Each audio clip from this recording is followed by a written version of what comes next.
hrôzu tu prežívame na každom kroku, keď televízia poskytuje info nášmu oku. Ľudia v uniformách si chodia bok po boku a o pár hodín velí každý len svojmu bloku. V šoku ostávame úplne bezmocní, strach a utrpenie sa tu nikdy nekončí. Nikto zo svojich zámerov nechce odbočiť ani za cenu slz, ktoré zaplavia oči. Bezbranných, ale vždy poškodených, tých, čo návod z lásky sa schováva v srdciach ich, tých nekompetentných, stále zatrasovaných, prostých, alebo ak chcete obyčajných, nevypočutých, dopredu odsudených, stále trpiacich kvôli problémom iných, tých vyšších, moc v rukách držiacich, nenásytných, svojich ľudí riadiacich. S každým útokom ich pribúdateľ bezvládnych, mestské ulice sú plné strojov armádnych. A tak si kladiem otázku, prečo sa spory riešia mečom a nikdy nie je rečou, odvekým prostriedkom na dorozumievanie. To není moje zdanie, ale názoru vyznanie, pretože mojou zbraňou je artikulovanie, slov ukladanie a činom nabádanie na bezohľadných stranie a tempa udávanie, nestále nadávanie, ale slovné napadanie. Prečo človečenstvo nikdy nedostane rozum, prečo to sebectvo nám leze až pod kožu, každému tu ide iba o tú najvyššiu ložu a obyčajným ľuďom sa zastavuje rozum. Prečo človečenstvo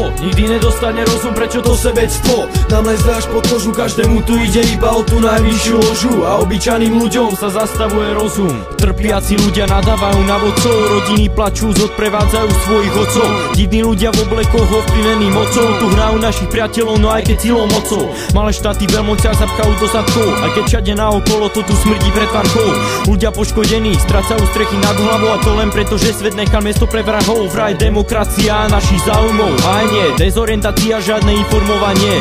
Nie, tak toto ďalej nepôjde, veď musíme byť predsa pánmi na vlastnej pôde, aj keď v tomto prípade sme neboli na tenkom ľade. Situácia na východe budí pozornosť všade, a tak sa pýtam kade to smeruje, keď tam kam ideme sme v zrade a bande chamtivcov na hrade. Tu nevadí, že žijú v smrade, spolu s nami a s vami a s tými, s ktorými sa nevie uzavrieť dohoda, a tak mizne pohoda národa, nelen jedného, toho poškodeného, so zločinou toho vždy obvineného, zo zla, ktoré pôsobia jednotlivci a nemasy, ktoré chcú iba pokojne životné trasy a krásy života iba užívať si a hlavy nalamať si nad hlúpostiami jak si, ale donútení sú ľuďmi z postov vysokých vplyvných častí našej spoločnosti, kde nepraskajú kosti, neučí sa krutosti, nepoučia sa z chýb našej minulosti.